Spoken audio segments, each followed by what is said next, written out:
Welcome, viewers, to our ongoing program, Focus, coming to you from Channel 17, Center for Media and Democracy here in Burlington, Vermont. I'm your host, Margaret Harrington, in the Channel 17 newsroom, and my special guest today is Quinn from U.S. Term Limits. Welcome, Ken. Margaret, thank you so much for having me on today. I appreciate it. Thank you very much. We have this very important subject here. The title for our program is, It's Time We Term Limit Congress. So Ken, let's start off with some questions here.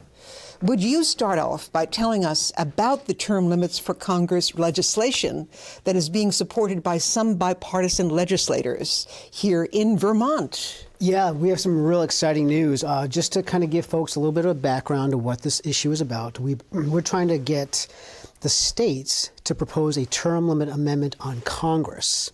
Now, here in Vermont, we have two sponsors. We have a sponsor in the House. The resolution is JRH2, and the sponsor is Bob Helm. And then we have a sponsor in the Senate, Senator Debbie Ingram, and that's going to be coming out probably about a week or so. And what this resolution is that we need the state legislature to pass is what's called an Article 5 application. It's applying to Congress to call an Article 5 convention to allow the states to meet, draft the amendment, vote on it, and then send it out to the states for ratification. So we need 34 states to call the convention and then 38 states to ratify the amendment. And so that's what this resolution is all about. Okay, so that's Article 5 of the United States Constitution. Yes, which is the amending provision in the Constitution. Okay. And I'll basically what Article 5 allows is only two ways to propose amendments. Either 2/3 of both houses of Congress propose it and then send it out to the states for ratification. And that's how we have gotten all of our 27 amendments came from Congress. The second option allows the states the exact same ability to propose amendments. And so we need 2/3 of the states to agree on the subject matter because it's limited to what they submit in their applications. And so our application is for a single subject, which is a congressional term limit amendment. Okay, and can you give us some idea of what the language is in that proposed amendment to the Vermont legislature? Yeah, actually, it's very, we are not even advocating how long the term should be. We just want to have the states to have this discussion on behalf of the American people. Now, we are also trying to advance this through Congress. So we actually do have an amendment in Congress right now. And that amendment calls for limiting U.S. senators to 2 terms. So their term is 6 years each, so that'd be a total of 12 years. And then limiting House of Representatives to 3 terms for a total of 6 years. So one person combined could serve a total of 18 years in Congress. Now that's currently in Congress right now. I don't have a lot of hope that's going to get passed by the 2/3 of Congress, and so that's why we're advancing it through the states. And with the state initiative is not advocating those specific terms. We left that kind of open to let the states have that discussion in the convention. Okay, so how long has this been before Congress? How long has this proposal Well, our amendment in Congress, we typically have it introduced every session.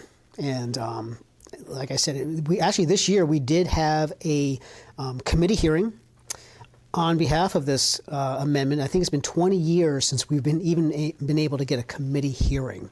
And so obviously our biggest roadblock to getting this done is Congress itself. And so that's why we need the states to do this, because without the states pressuring Congress to do something, it's just probably not going to happen. Now, personally, I want to go all the way to have the states have this meeting to do it, because I think the amendment that they draft and vote on is probably going to have a little more teeth into it than what Congress would propose. You know. Okay, and what so far is the progress with the states to having voting for this convention?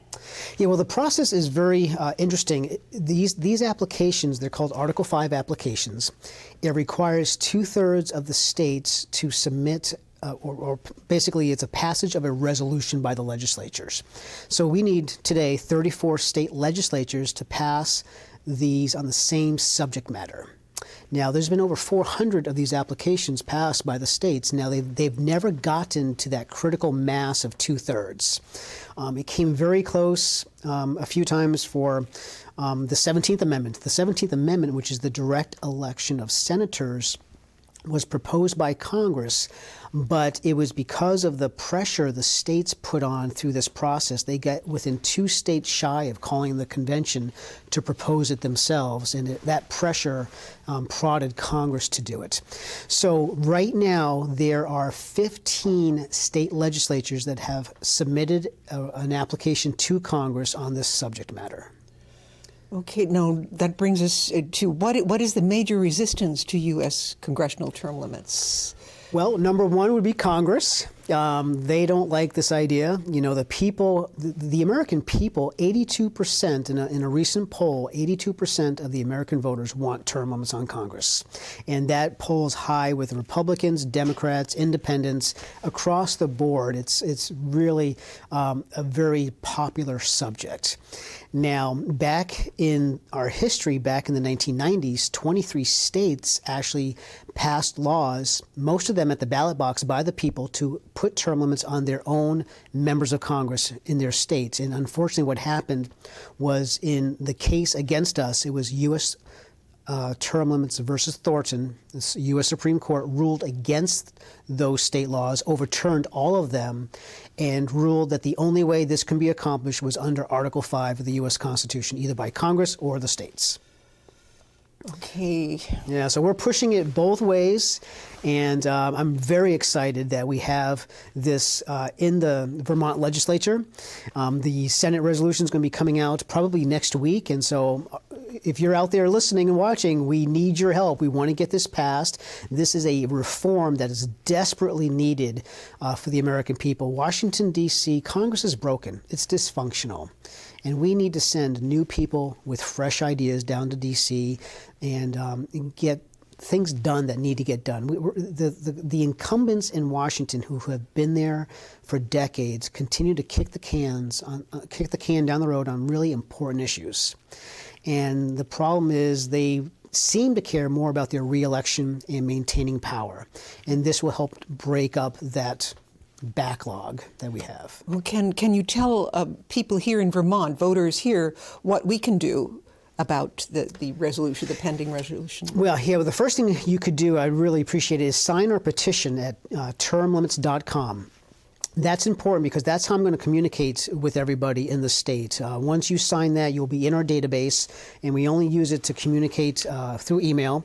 And we will be sending out calls to action.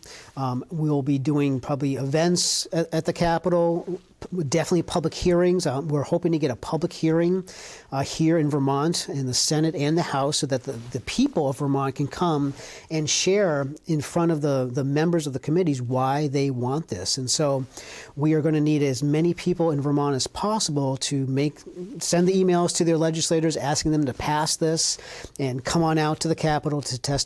So that's really critical. If they don't hear from their constituents, they don't see it as that important of an issue.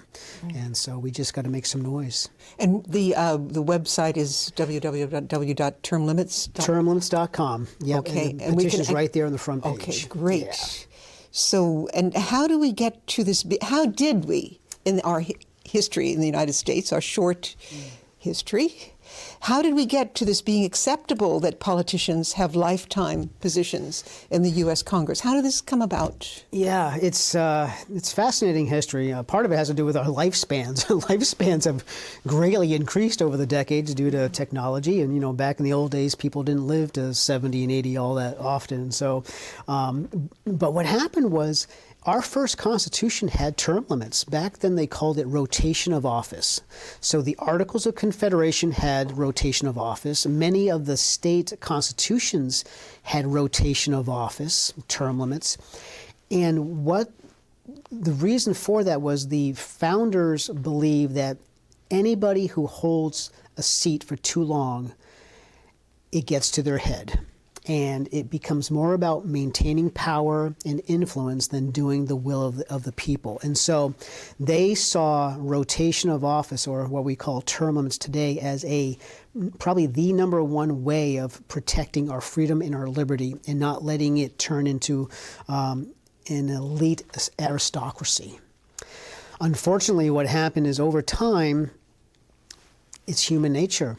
And we have just kind of not paid a lot of attention. Now, back in the 1990s, the American people were really pushing for term limits, as we saw with the state's passage of those state laws. Unfortunately, because state legislators have been sort of unaware of their own authority under Article 5, and some of them have been afraid of using this, they have allowed this continue for decades. And so we need the state legislators to stand up, use their authority under Article 5. They have the same authority to propose amendments as Congress does. Now, I don't want to go down too far of a rabbit hole here, but Congress has introduced 12,000 amendments to the U.S. Constitution. 12,000 since 1789. Only 33 of those were proposed by the two-thirds needed, and then 27 of those have been ratified. On the other side, the states have never introduced one under Article 5, so they've never even had the opportunity to meet to discuss an issue. And all we're seeking is to give the states the same opportunity Congress has taken advantage of 12,000 times. That's all this is. So, Ken, could you go into what were the results when there was a rotation of office? What were the results in legislation at that time? Yeah, if you were to look at our founders, our framers, many of them were in office for many years, but they didn't hold the same seat. They moved around, governor, Congress, Senate, and so this doesn't prevent somebody from serving the people. It just prevents them from holding one seat for decades. And so it keeps the government robust. It keeps the representation closer to the people, the voters, and it gives more opportunity for regular folks, citizens, to participate in our government. And so it's critical to maintaining a functioning democracy. And so we need to have term limits so that the will of the people, our voice is heard. Right now, they're not listening to us. They listen to the funders. They listen to the PACs, the lobbyists, and the special interest groups that are spending millions of dollars down in Washington, and yet they leave us behind. And that everybody knows that. And this is the only way we can fix it. Well, then have we reached a tipping point, and will term limits soon be the law in the United States? Well, we haven't reached the tipping point yet, but we need to. And the only way we're going to reach that tipping point is by getting the people to rise up and demand this. We cannot depend on Congress to do it. They've been talking about term limits every year. Last year alone, 60 amendments were introduced by Congress, 60. About 15 of those were for term limits, ours amongst the others. And it gets lip service. You know, I believe the sponsors intend and want it, but we can never get enough of them in Congress to pass it by the two-thirds. And so we need the states and we need the people in the states to demand from their state legislator, not their federal legislators, their state legislators, to do this. And we need to take action. We can't allow this to continue much longer because things are only going to get worse. If you really want to make a difference in the direction of our nation, we need to initiate term limits. It's not the silver bullet for everything, but what it will do, it will break up the power that the incumbent party has in Washington, D.C. This is not a left or a right problem. They're both guilty.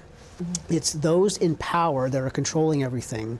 And by having term limits established on Congress, it will get infusion of new people with new ideas, new energy, and it will break up this hold that the lobbyists have over these incumbents that have been there for decades.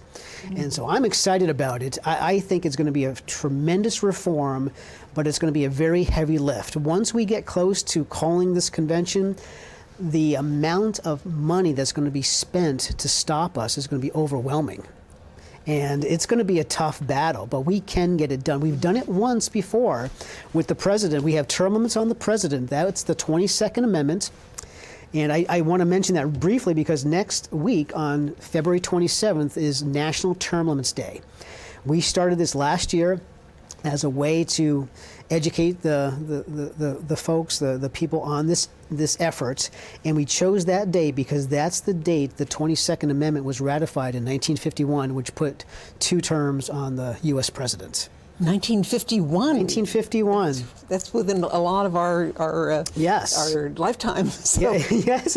And so if it's good enough for the president, which I believe it is, it should be good enough for members of Congress, and we've got to get it done. Yeah, and let's go in deeper into what are the main benefits of having congressional term limits. Yeah, there's many. We would have a greater representation of citizens. Right now, a lot of folks in Washington, they become career politicians. They know that they can turn that into a lifelong career. We would have people from different backgrounds, teachers, artists, farmers, instead of the lawyers and the multimillionaire CEOs. We just need better representation. Term limits actually would give regular people like you and I a real shot of winning an election, because right now it takes millions of dollars to go against an incumbent. And a lot of good people don't even bother to run for office because they know they can't raise that kind of money. With term limits, people will know that, hey, in 2 years, that seat's going to be open. I've got a good shot at that. And so they will take the time and plan and run for that seat. Term limits just provides fair and competitive elections. Right now, only about 20% of the races for Congress are competitive. 20%. And we need to make that 100%. And term limits will go a long way to making that happen.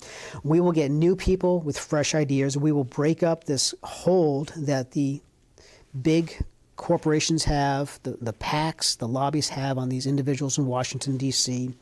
It will reduce corruption tremendously. Right now, 97% of corporate PAC money goes to incumbents. They don't give it to a challenger.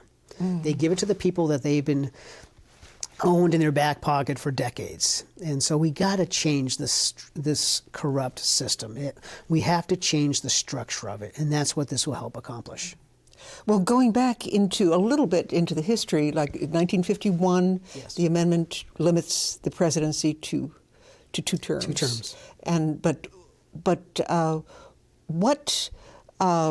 was there any tipping point in the past for term limits?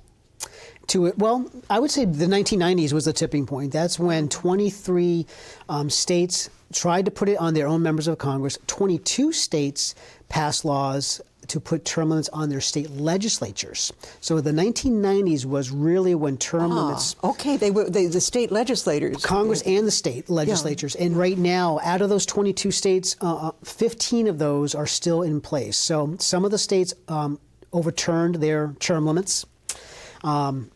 Wait a minute. So the U.S. Supreme Court couldn't overturn the state's constriction on term limits? Yeah. Oh, okay. So I don't know. Every state's a little bit different.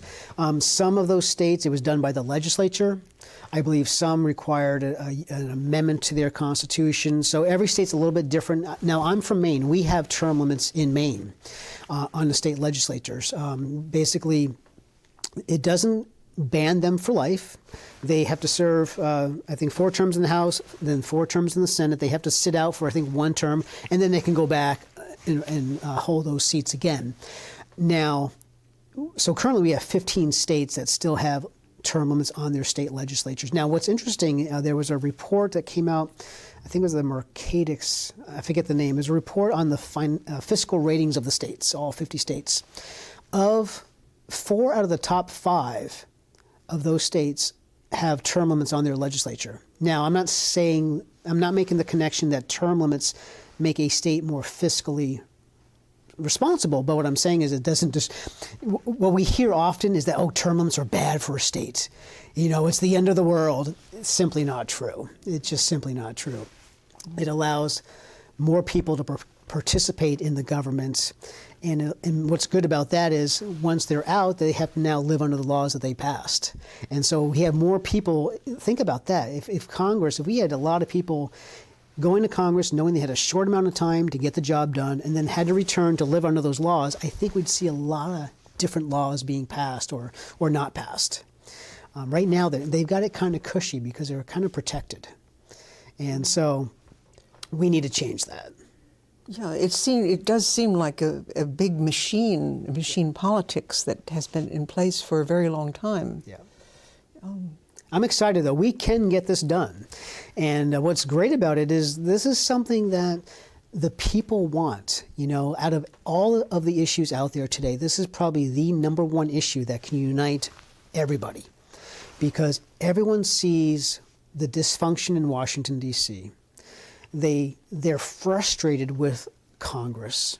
They see that it's more about them raising money for their reelection and their party and doing the favors from the funders. What we need is to change that. Take that power away from them, redistribute that power to the people, back to the people, so that more people can be involved in this process. Think about this. Think about the choices we will have as voters.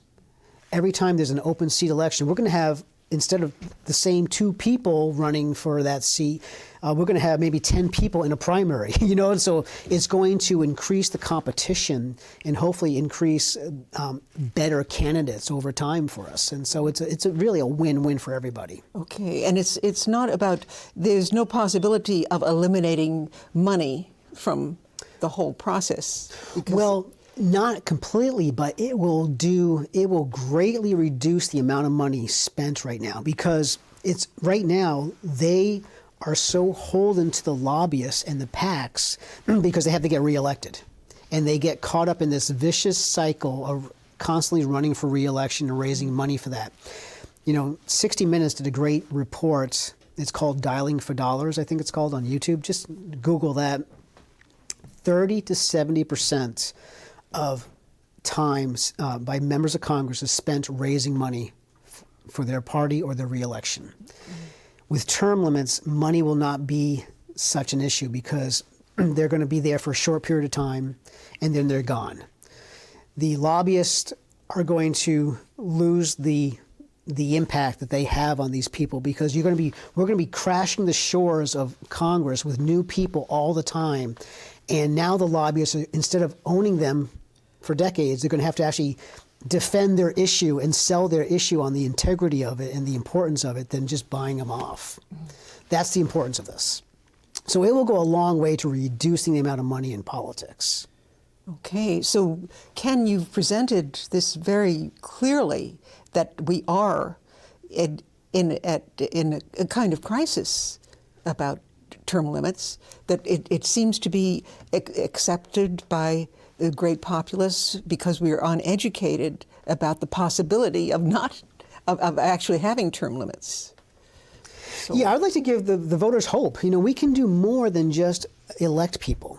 You know, electing people is great, but that's not our only option. The framers, in their wisdom, gave us Article 5 as a check against a runaway federal government. And one of the reasons they gave us this convention mode was because they knew that the government they were creating they actually predicted, would become tyrannical and would not listen to the people. And so they wanted the people, through their state legislators, to have a voice in the amending process. And if they felt there were certain amendments needed that Congress has refused to propose, then you know what? We'll do it through the states, and the states will get it done.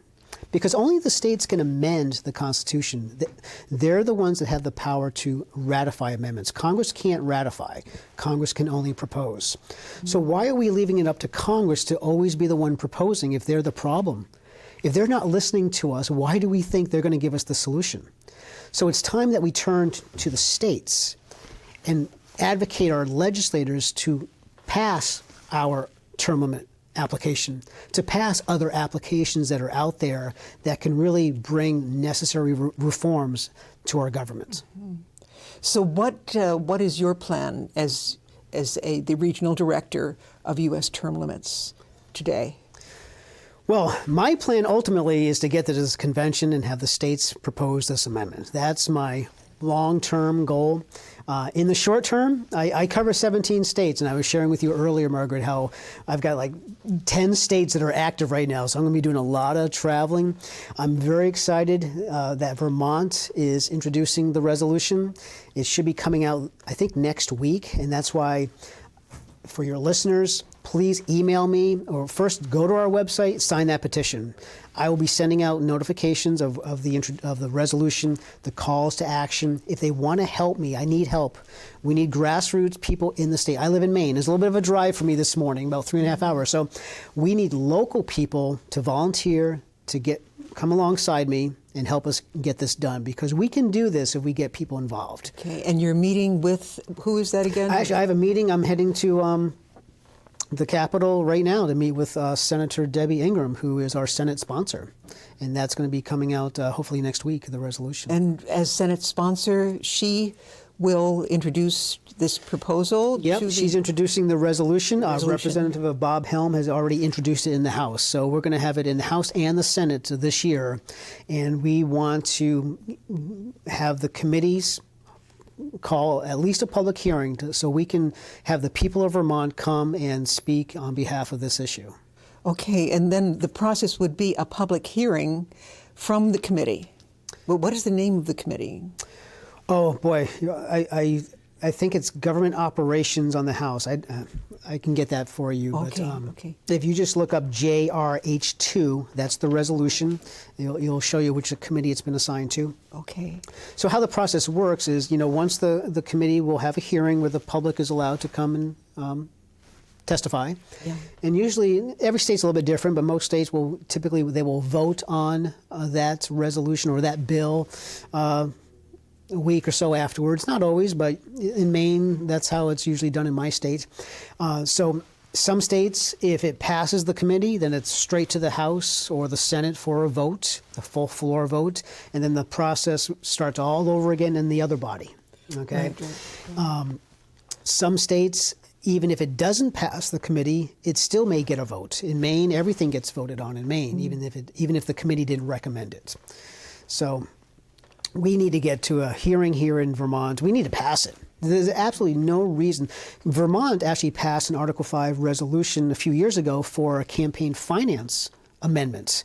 And so this is a great reform along with campaign finance, and that's what we need to do. We got to have this hearing and get a vote this year and pass it. And we always, here in Vermont, we always have town meeting resolutions where each section of Vermont can pass resolutions at their town meeting. So there's a possibility that this could get on maybe next year's town meeting. Oh, that's a great idea. I haven't really thought about that, but if that would help us, absolutely. I'll have to talk to you more about that because that's a great idea. Well, please talk to the legislators when you meet with them today. Okay, absolutely. Yeah, and I'm very excited. So we really could use a lot of help here in Vermont, and signing that petition will get you connected to me. And I promise I don't send a lot of emails. We don't send out a lot of emails, but they're very important when we do. Yeah, and you've awakened us immensely today, Ken, and just send us out with some of the main reasons again why we should limit terms for Congress people. To begin with the U.S. Congress. Yeah, well, we all know Washington, D.C. is broken. It's dysfunctional. The biggest problem we see down there is that those that hold the power are refusing to make the tough choices for the American people. We have a healthcare crisis, immigration crisis, you name it, spending crisis. We've been hearing this for decades. Nothing's getting done. And so it's time that we, the people, rose up. And the first thing we need to do is eliminate how long people can stay in office.